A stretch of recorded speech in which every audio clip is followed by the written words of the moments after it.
రాజులు మొదటి గ్రంథము 18వ అధ్యాయము 38వ వచనాన్ని చదువుకుందాం. అతడు ఇలాగున ప్రార్థన చేయుచుండగా యెహోవా అగ్ని దిగి దహనబలి పశువును, కట్టెలను, రాళ్లను, బుగ్గిని దహించి కందకమందున నీళ్లను ఆరిపోచేసెను. అనేక దినముల నుండి మనము ప్రార్థన చేయుచుండగా అనే మాటను ధ్యానం చేస్తూ ఉన్నాం. చదివిన ఈ వాక్య భాగం నుండి ప్రార్థన చేయుచుండగా జరిగిన సంఘటనను మనము అర్థం చేసుకుంటూ ఉన్నాం. ప్రార్థన చేయుచుండగా ప్రభు ప్రార్థన చేయగా, పౌలు ప్రార్థన చేయగా, పేతురు ప్రార్థన చేయుచు ఉండగా, పౌలు శీలలు ప్రార్థన చేయుచు ఉండగా జరిగిన సంఘటనలు, అనుభవాలన్నింటిని గూర్చి దేవుని వాక్యం చెప్పగా మనం విన్నాం. ఈ సమయమునందు మరొక మాట, ఏలియా ప్రార్థన చేయుచుండగా అని. దేవుని దాసుడైన ఏలియా ప్రార్థన చేయుచు ఉండగా ఆకాశము నుండి అగ్ని దిగివచ్చెను అని మాట వ్రాయబడి ఉంది. ఆకాశం నుండి అగ్ని దిగివచ్చుట లేక అగ్ని దిగి దహించుట, అది బలి పశువును గాని మనుషులను గాని ఆయా రకాలుగా మనం చూడగా అగ్ని దిగివచ్చి తన పనిని తాను చేయుట రెండు కార్యములకు సూచనగా కనబడుతూ ఉంది. మొదటిది అనుగ్రహం, రెండవది ఆగ్రహం. ఆగ్రహం లేదా అనుగ్రహం కోపము మరియు సంతోషమునకు సూచనగా కనబడుతూ ఉంది. మొదటిది కోపాన్ని గూర్చి ఆలోచన చేద్దాం. దేవుని వాక్యాన్ని మనం చూడగా రాజులు 2వ గ్రంథం 1వ అధ్యాయం 10వ వచనములోను ఆ తర్వాత 14వ వచనం దాకా ఆకాశం నుండి అగ్ని దిగివచ్చి పంచదశాధిపతులు ఇద్దరిని, అనగా 50 మంది సైనికులకు అధిపతి అయినటువంటి ఇద్దరిని కాల్చినటువంటి సంఘటనను దేవుని వాక్యంలో మనం చూడగలుగుతూ ఉన్నాం. కాబట్టి ఆ 102 మంది చనిపోయిన తరువాత ఏలి ఆకాశం నుండి అగ్ని దిగివచ్చి దహించునుగాక అంటే ఆకాశం నుండి అగ్ని దిగివచ్చి దహించేసింది. ఆ సంఘటన జరిగిన తరువాత మరలా ఇంకొక వ్యక్తి వచ్చి ఏలియాను దీనముగా వేడుకొన్న హేతువును బట్టి అతని వలన ప్రమాదం లేదని దేవుని చేత బోధించబడిన వాడై ఏలియా వెళ్ళాడు. కాబట్టి ఆకాశం నుండి అగ్ని దిగివచ్చుట అనేటువంటి ఈ మాట ఆగ్రహమునకు సూచనగా, తీర్పునకు సూచనగా కనబడుతూ ఉంది. లేవియాకాండం 10వ అధ్యాయం 1వ వచనంలో నాదాబు, అబీహులు అనగా వారిద్దరూ కూడా అహరోను కుమారులు. వారు దేవుని సన్నిధికి దేవుడు ఆజ్ఞాపించని వేరొక అగ్ని తీసుకుని రాగా అక్కడ నుండి ఏ అగ్ని బయలుదేరి వారిని దహించి వేసిన సంఘటన కనబడుతూ ఉంది. కాబట్టి ఇవన్నీ కూడా ఆగ్రహమునకు సూచనలు. లూకా సువార్త 17వ అధ్యాయం 29వ వచనములో సొదొమ గొమొర పట్టణాల మీదకు ఆకాశం నుండి అగ్ని గంధకములు దిగి నాశనము చేసింది, అనగా సొదొమ గొమొరాల పాపమును బట్టి అగ్ని గంధకములు ఆకాశం నుండి దిగి వచ్చి వారిని నాశనము చేసెను అనే సంగతిని దేవుని వాక్యమునందు చూడగలుగుతూ ఉన్నాం. కాబట్టి అగ్ని దిగివచ్చుట ఆకాశము నుండి అన్నది ఇది సంపూర్ణముగా ఆగ్రహమునకు ఒక సూచనగా కనబడుతుంది. అయితే అనుగ్రహానికి, సంతోషమునకు లేక ఆమోదమునకు సూచన ఏమిటి అని అనగా ఈ విషయాన్ని మనం చూడగలుగుతున్నాం. రాజులు మొదటి గ్రంథం 18వ అధ్యాయం 38వ వచనములో. ఆ తర్వాత దినవృత్తాంతముల గ్రంథం 21వ అధ్యాయం 26వ వచనంలో కూడా ఆ సంగతిని చూద్దాం. ముందు దినవృత్తాంతము మొదటి గ్రంథము 21వ అధ్యాయం 26వ వచనాన్ని మనము చూద్దాం. దినవృత్తాంతముల మొదటి గ్రంథం 21వ అధ్యాయం 26వ వచనం. పిమ్మట దావీదు యెహోవాకు అచ్చట ఒక బలిపీఠమును కట్టించి దహన బలులను సమాధాన బలులను అర్పించి యెహోవాకు మొర్రపెట్టగా ఆయన ఆకాశములో నుండి బలిపీఠము మీదికి అగ్ని వలన అతనికి ప్రత్యుత్తరం ఇచ్చెను అనే మాట వ్రాయబడి ఉంది. అగ్ని వలన ప్రత్యుత్తరము ఇచ్చెను అనగా దేవుడు బలిపీఠం మీద బలిపీఠం మీద అర్పించబడిన వాటిని ఆయన దహించి వేసినాడు, లేక జవాబునిచ్చినాడు.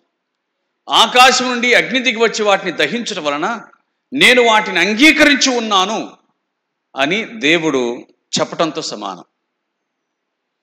ఈ సంగతిని మనము ఆదికాండం 4వ అధ్యాయంలో కూడా సూచన ప్రాయంగా మనం గ్రహించగలం, గమనించగలం. అదేమిటి అంటే హెబేలు 4వ వచనం, హెబేలు కూడా తన మందలో తొలిచూలు పుట్టిన వాటిలో క్రొవ్విన వాటిని కొన్నిటిని తెచ్చెను, యెహోవా హేబేలును అతని అర్పణమును లక్ష్యపెట్టెను అనే మాటలు వ్రాయబడ్డాయి. కాబట్టి ఇది కూడా సరిగ్గా ఆకాశం నుండి అగ్ని దిగివచ్చి హేబేలు అర్పణమును దేవుడు లక్ష్యపెట్టాడో ఏమో. కాబట్టి ఆకాశం నుండి అగ్ని దిగివచ్చుట అన్నటువంటి ఈ సూచన ఆమోదమునకు సూచనగా మనకు కనబడుతుంది. ఆమోదమునకు దేవుడు అంగీకరించాడు అనడానికి అని. అలాగే దినవృత్తాంతముల 2వ గ్రంథము 7వ అధ్యాయమునందు కూడా చూడగా దినవృత్తాంతముల 2వ గ్రంథం 7వ అధ్యాయం 1వ వచనం, సొలొమోను తాను చేయు ప్రార్థనలు ముగించినప్పుడు అగ్ని ఆకాశము నుండి దిగి దహన బలులను ఇతరమైన బలులను దహించెను. ఆకాశం నుండి అగ్ని దిగి దహన బలులను దహించుట అనేటువంటిది నేను నీ బలిని అంగీకరించి ఉన్నానని దేవుడు చెప్పుటతో సమానం. కనుక ఆకాశం నుండి అగ్ని దిగివచ్చుట అనేటువంటిది ఆమోదమునకు, అంగీకారమునకు సూచనగా కనబడుచు ఉన్నది. ఇప్పుడు మనము చదివినటువంటి ఈ వాక్య భాగమునందు అనగా రాజులు మొదటి గ్రంథము 18వ అధ్యాయమునందు ఏలియా ప్రార్థించుచు ఉండగా, మనము ప్రార్థించుచు ఉండగా అనేటువంటి ఆ మాటను ధ్యానం చేస్తూ ఉన్నాం. ఏలియా ప్రార్థించుచు ఉండగా జరిగిన సంఘటన, ఆకాశం నుండి అగ్ని దిగి వచ్చింది.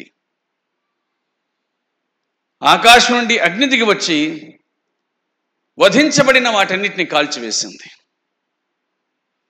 నీటిని ఇంకిపోజేసింది, మొత్తం అన్నింటిని కూడా కాల్చివేసిను అనే మాటను చూడగలుగుతున్నాం. ఇది ఏలియా జీవితంలో జరిగినటువంటి సంఘటన. ఆకాశం నుండి అగ్ని దిగివచ్చుట మొదటి సంఘటన. 2వ సంఘటన, 3వ సంఘటనను మనం చదువుకున్నాం. రాజులు 2వ గ్రంథం 1వ అధ్యాయం 10 నుంచి 14 వరకు.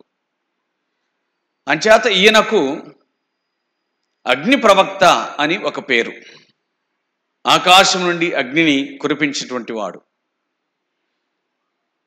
అదే సమయమునందు తన ఆఖరి జీవితం, తన జీవితంలోని ఆఖరి ఘట్టం కూడా ఏమిటి అంటే అగ్ని రథముల చేత ఆయన పరమునకు కొనిపోబడుట. అది కూడా ఆఖరిది.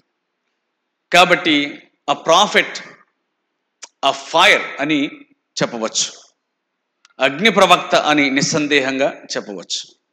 ఆకాశం నుండి అగ్నిని కురిపించి, లేక ఆకాశం నుండి అగ్ని రాగా తాను దేవుని ప్రవక్తను రుజువు చేసుకున్నాడు. ఆ దశాధిపతులు ఇద్దరికి. అలాగే ఆకాశం నుండి అగ్ని దిగి వచ్చి తాను వధించినటువంటి బలి పశువును దహించి వేసింది. తన జీవితంలో చివరి ఘట్టంగా తాను పరమునకు అగ్ని రథముల చేత కొనిపోబడ్డాడు. ఆకాశం నుండి అగ్నిని కురిపించిన ప్రవక్త ఈయన. ఆకాశం నుండి నిప్పును కురిపించిన వాడు మాత్రమే కాక నీటిని కూడా కురిపించిన వాడు. ఆసక్తితో ప్రార్థన చేయగా 3.5 సంవత్సరాలు వర్షించలేదు. మళ్ళీ ప్రార్థన చేస్తే ఆకాశం వర్షమును ఇచ్చింది అనే విషయాన్ని యాకోబు వ్రాశాడు. కాబట్టి ఇది ఒక దైవికమైన సంఘటన, సూపర్ న్యాచురల్ ఇన్సిడెంట్. ఏమిటి అని అనగా ఆకాశం నుండి అగ్ని దిగివచ్చుట అన్నటువంటిది. ఇంతకు అగ్ని దిగివచ్చుటకు గల కారణం ఏమిటి, సంగతి ఏమిటి అంటే, ఈయన బయటికి చూడడానికి అగ్నిని కురిపించిన ప్రవక్త మాత్రమే కాగా, ఈయన బయటికి చూడడానికి అగ్నిని కురిపించిన ప్రవక్త మాత్రమే కాక లోపల కూడా మండుచున్న అగ్నిపర్వతం వంటి వాడనమాట. దేవుని కొరకు తాను లోపల మండుచున్న ఒక అగ్నిపర్వతం వంటి ప్రవక్తగా ఇతన్ని మనం చూడగలం. అదెట్లా అని అనగా, ఇశ్రాయేలు ప్రజలు, దేవుని ప్రజలు, దేవుడు విడిపించిన వారు, విమోచించిన వారు, వారు జీవముగా దేవుని విసర్జించి విగ్రహారాధికులైనప్పుడు, అంటే దేవుడి దేశం విగ్రహారాధన దేశమైనప్పుడు, దేవుని ప్రజలు విగ్రహారాధికులైనప్పుడు, ఆ సంగతిని చూచి పరితాపం పట్టలేక అతడు సవాలు చేసి యెహోవాయే దేవుడని రుజువు చేయడానికి అతడు ఇష్టపడ్డాడు. అది అతని మనస్సులో ఉన్నటువంటి విషయం. అది అతనిలో మండిన మంట అని మనం స్పష్టంగా చూడగలుగుతున్నాం. ఏమిటా మంట అంటే, నా ప్రజలు దేవుని విసర్జించారే, నా ప్రజలు జీవమంగళ దేవుని విసర్జించారే, దేవుని ప్రజలు దేవుని విసర్జించారే, దేవుని దేశం కాకుండా పోయింది అన్నటువంటి మంట, బాధ అతనిలో కనిపించింది. అందుకే ఎంతకు తెగబడ్డాడు అని అంటే, రండి తేల్చుకుందాం, సవాలు చేశాడు. సవాలు యొక్క ఉద్దేశం ఏమిటి, యెహోవాయే దేవుడు అని తెలుసుకోవటం. మీరు 450 మంది ప్రవక్తలు ఉన్నారు, బయలు ప్రవక్తలు, నేను ఒక్కడిని. ఏ దేవుడు కట్టెలు తగలబెట్టు చేత ప్రత్యుత్తరం ఇచ్చును, ఆయనే దేవుడని నిశ్చయించుదము రండి అని 18వ అధ్యాయం 24 వచనం ఒక సవాల్ను విసిరినాడు. ఏ దేవుడు అగ్ని చేత కట్టెలను అంటుపెట్టను, అదే సూచన. ఆయనే జీవమంగళ దేవుడు, ఆయనే యెహోవా అని నిశ్చయించుకుందాం రండి అని సవాలు చేశాడు. ఇక్కడ దేవుడి మీద సవాలు చేసినటువంటి ప్రవక్త ఏలియా. దేవుడు మనిషి మీద సవాల్ చేశాడు, ఆ మనిషి యోబు. అర్థమైంది కదండి అన్నమాట. ఒక మనిషి మీద దేవుడు సవాల్ చేశాడు. యోబు వంటి వాడు భూమి మీద ఇంకొకడు లేడు, చూసావా అతని గూర్చి అని అన్నాడు. సాతాను ఏదో చెప్తే అన్నీ నీకు అప్పగించుకున్నాను, ప్రాణం తప్ప, కాబట్టి అతన్ని ఏమి చేయొద్దు, ప్రాణాన్ని ఏమి చేయొద్దు అన్నాడు. యోబు గెలిచాడు అంటే దేవుడు గెలిచాడు అని అర్థం. ఇక్కడ ఒక మనుషుడు దేవుని మీద సవాల్ చేస్తున్నాడు, మనుషుడు గెలిచాడు, దేవుడు గెలిచాడు. ఎంత ధైర్యం కావాలి ఏలియాకు ఆ మాట చెప్పడానికి అంటే, పౌలు చెప్పినట్లు నేను నమ్మిన వారిని ఎరుగుదును అన్నట్లుగా ఏలియా కూడా తాను నమ్మిన దేవుణ్ణి ఎరిగినవాడు. ఎందుకు? అంతకుముందు జరిగిన అద్భుతాలు. 17వ అధ్యాయమందు మనం చూడగా ఏలియా జీవితంలో దేవుడు అతని కాకుల చేత పోషించినాడు. దేవుడు కాకుల చేత పోషిస్తే అంతకంటే మించిన అద్భుతం ఏముంది? ఊరి జనమంతా కరవు చేత అల్లాడుచు ఉండగా దేవుడు తన దాసుని మాత్రం కాకుల చేతనే పోషించినాడు. మరొక విధవరాలు దగ్గర పోషించాడు. ఆ విధవరాలి కుమారుడు చనిపోతే తాను ప్రార్థన చేయగా ఆ విధవరాలి కుమారుడు తిరిగి బ్రతికాడు. తాను దేవుని ప్రవక్త అని తనకు తెలుసు, తాను దేవుని ప్రవక్త అని ప్రజలు కూడా గుర్తించారు. ఇప్పుడు తాను దేవుని ప్రవక్త అని కాదు కానీ దేవుని దేశానికి దేవుడే దేవుడని, అంటే దేవుని దేశానికి దేవుడే యెహోవాయే దేవుడు అని సంగతిని రుజువు చేయడానికి వీలుగా ఇతడు కంకణం కట్టుకున్నాడు. తమ దేవుని ఎరుగువారు బలము కలిగి గొప్ప కార్యములను చేయుదురు. తమ దేవుణ్ణి ఎరుగువారు బలము కలిగి గొప్ప కార్యములను చేయుదురు అనేటువంటి మాట అక్షర సత్యం. దానియేలు 11:32. కాబట్టి దేవుణ్ణి ఎరిగినవాడు ఏలియా, దేవుని శక్తిని ఎరిగినవాడు ఏలియా. ఆయన సవాల్లోని ఉద్దేశం అంతా ఏమిటి అంటే తన ప్రజలు దేవుని వైపు తిరుగుట. తన ప్రజలు అనడం కంటే దేవుని ప్రజలు దేవుని వైపు తిరుగుట, అది ఏలియా యొక్క ఉద్దేశంగా మనకు కనబడుతుంది. కాబట్టి సవాలు చేశాడు. ఆ తర్వాత వారు ఓడిపోగా సాయంకాలం ముందు పడిపోయిన బలిపీఠాన్ని కట్టి, ఇశ్రాయేలు దేశమునందు బలిపీఠాలు పడిపోయాయి. వాళ్ళకి అక్కర లేకుండా పోయింది బలిపీఠం, దేవుడి బలిపీఠం. దాన్ని తాను కట్టాడు. ఆ తర్వాత దాని మీద పశువును, వధించబడినటువంటి పశువును, 36వ వచనం, అస్తమయ నైవేద్యం అర్పించు సమయమున ప్రవక్త ఏలియా దగ్గరికి వచ్చి ఇలాగూ ప్రార్థన చేశాను. యెహోవా, అబ్రహాము, ఇస్సాకు, ఇశ్రాయేలు దేవా, ఇశ్రాయేలు మధ్య నీవే దేవుడవై ఉన్నావనియు నేను నీ సేవకుడు ఉన్నాననియు ఈ కార్యములన్నీ నీ సెలవు చేత చేసినని ఈ దినమున కనబరచుము అని అన్నాడు.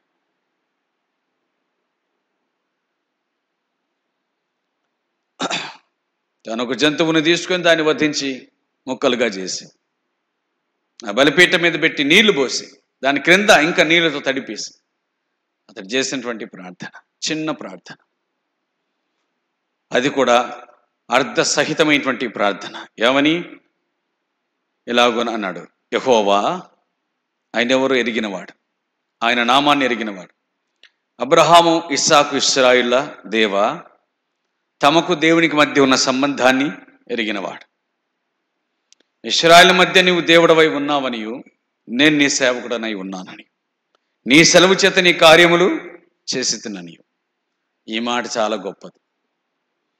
దేవుని సేవకుడు దేవుని సెలవు చేత దేవుని కార్యములను చేయుచున్నాడు. ఇది సాధారణమైంది కాదు. పోనీ ఇప్పుడు భూమి మీద ఏ వ్యక్తి అయినా సరే ఇటువంటి కార్యం అంటూ ఒకటి జరిగిస్తే ప్రజలు ఆయన వైపు తిరుగుతారా? దేవుడి వైపు తిరుగుతారా? ప్రజలు దేవుడి వైపు తిరుగుతారా? చనిపోయిన ఒక గొప్ప రాజకీయ నాయకుడిని బతికించితే ప్రజలు దేవుడి వైపు తిరుగుతారా? అసంభవమైనటువంటి విషయం. ఎందుకంటే ఆకాశం నుండి అగ్ని దిగి వచ్చి మనుషులందరూ ప్రత్యక్షంగా చూసినప్పటికీ కూడా వారు ఆ తర్వాత మరలా దేవుణ్ణి విసర్జించారు, విడిచిపెట్టారు. అద్భుతాలు మనుషులను ఎప్పుడే కానీ దేవుని వైపు మరల్చవని గుర్తుంచుకోవాలి. అద్భుతాలు దేవుని శక్తిని ప్రజలకు తెలియజేస్తాయి. కానీ ప్రజలు దేవుని శక్తిని ఆశ్రయించడం కంటే తమ ఇష్టానుసారంగా బతకడానికి ఎక్కువగా ఇష్టపడతారు. ఈ పట్టణంలో 10 ఏళ్ల కిందట చనిపోయిన ఒక గొప్ప వ్యక్తిని తిరిగి లేపితే ఈ పట్టణమంతా యేసుక్రీస్తుని విశ్వాసం ఉంచుతారా? కానే కాదు. యేసుప్రభు అన్నాడు, మీలో చేయబడిన అద్భుతాలు ఆ తూరు సీదంలో జరిగింటే కనుక వారు ఎప్పుడో మారు మనసు పొందేవారని. 10 మంది శుద్ధులైరు కాదా, ఈ ఒక్కడే వచ్చినాడేంటి, మిగతా 9 మంది ఎక్కడా అని ప్రభువే అన్నాడు. ఏలియా వంటి ప్రవక్త ఇప్పుడు ఉండడా? ఉండి ఉండవచ్చు.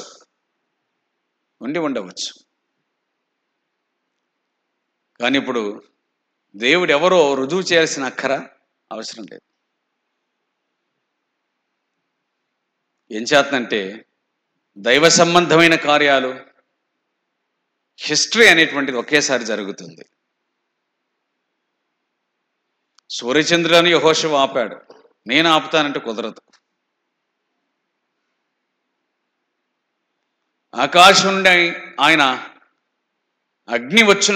ఆకాశం నుండి అగ్ని వచ్చినట్టుగా ఎలీషా ప్రార్థన చేశాడు. అలాగే వర్షం కురిగినట్లుగా కూడా ప్రార్థన చేశాడు ఏలియా. వర్షం కురిగినట్లుగా ఏలియా ప్రార్థన చేశాడు. చాలామందిని ఈ దినాల్లో మనం వింటూ ఉంటాం.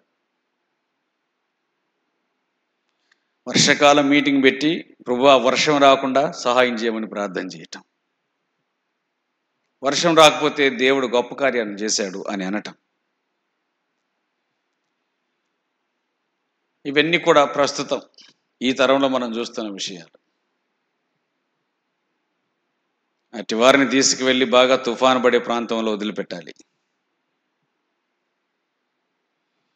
కనుక దైవ సంబంధమైన కార్యాలు దేవుని సెలవు చేత మాత్రమే జరుగుతాయి.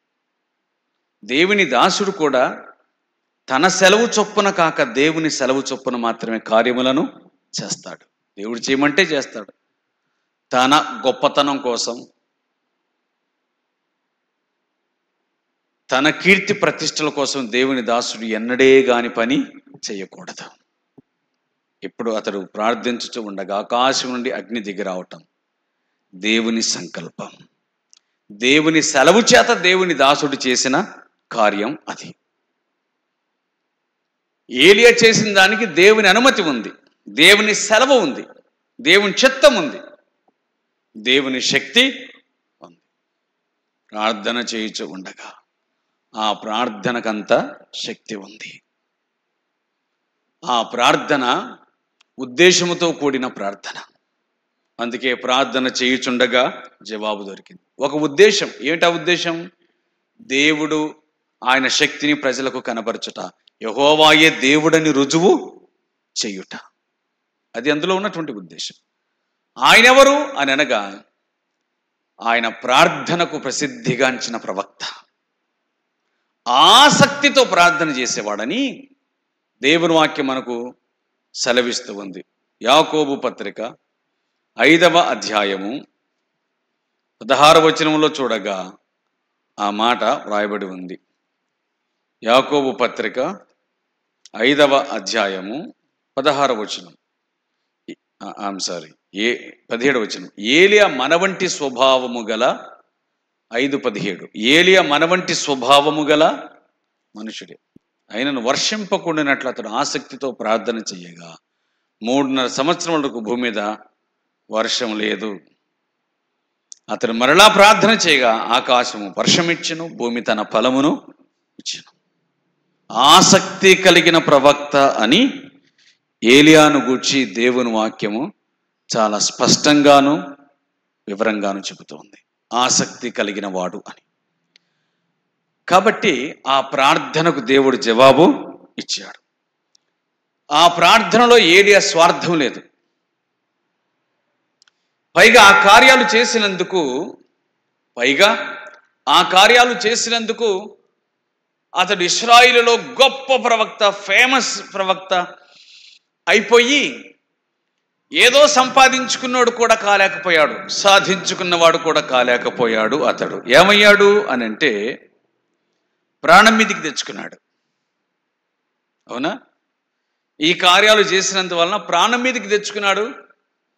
యెజబేలు రాణి ఏలియా వెంటబడింది.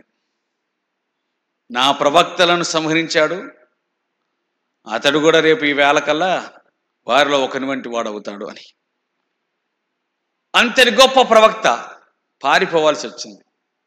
ఆకాశం నుండి అగ్నిని కురిపించిన వాడు పారిపోవాల్సి వచ్చింది. గుర్తుంచుకోవాలి మనం, దేవుని సెలవు చేత చేసిన కార్యాలు మనకు ప్రమాదకరములుగానే మారవచ్చు. చేశాం కాబట్టి గ్రేట్ అని మనం అనుకోవడానికి వీలు లేదు.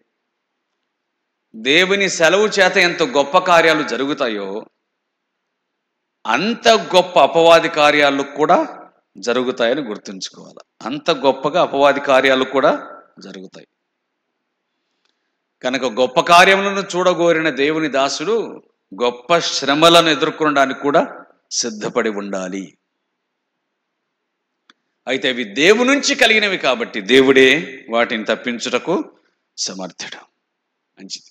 అతడు ప్రార్థన చేయుచు ఉండగా ఆకాశము నుండి అగ్ని దిగి వచ్చి ఆ బలి పశువును పూర్తిగా కాల్చేసింది, నీళ్లను దహించేసింది. మొత్తం అక్కడ ఏమీ లేకుండా. ఏం జరిగింది అని అనగా తర్వాతి మాటను చూద్దాం. 39వ వచనం. అంతటా జనులందరూ దాన్ని చూసి సాగిలపడి యెహోవాయే దేవుడు, యెహోవాయే దేవుడు అని కేకలు వేసిరి. ఏం జరిగింది? దేవుని నామమునకు మహిమ కలిగింది. యెహోవాయే దేవుడు అని రుజువు పరచబడింది. ఇది దేవుని కార్యం, దేవుడి కార్యం. దేవుడి కార్యాల్లో దేవుడికి మహిమ కలుగుతుంది. అర్థమైందా? ఏమన్నారు వారు? యెహోవాయే దేవుడు, యెహోవాయే దేవుడని కేకలు వేసినారు.